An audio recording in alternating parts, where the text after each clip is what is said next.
cái đồ cây chú si pha cái si lon thiếu dây ngay lâu pha cái si nắng cha tình các lâu mi cái si cần đốt nắng phuông ngầm lâu pha hi cái đốt nắng cần rua zona cái tập tổ dinh nu xin các cái tâm nắng trâu lại nắng nào nở bằng in cần hờ bất thiên xin cái đốt hơn cả thấy chiêm câu lo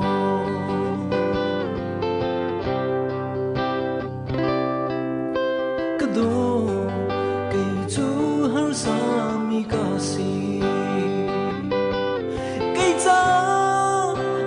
nong na cái mu khâu lo gian tai zai la cái sa to ne kha ba xin khin cái phuan theo to cái đốt nắng cần rua zona cái tập to dinh nu xin các cái tâm nắng trâu lại nắng nào nuôi bằng in cần hờ bất thiên xin cái đồ hơn cả thấy thiam câu lo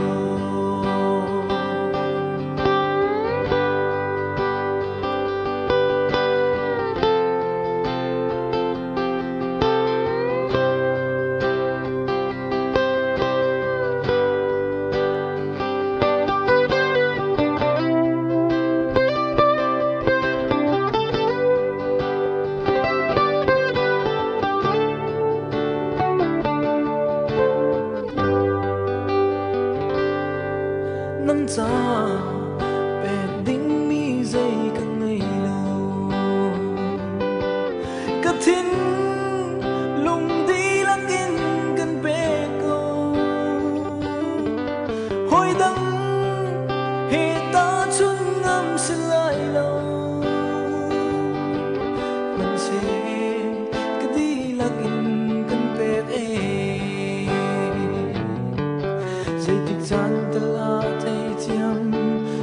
nga mo tin cây cân ngơ rung rợ câu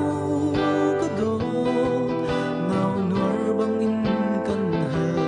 bất thiên xin cái đồ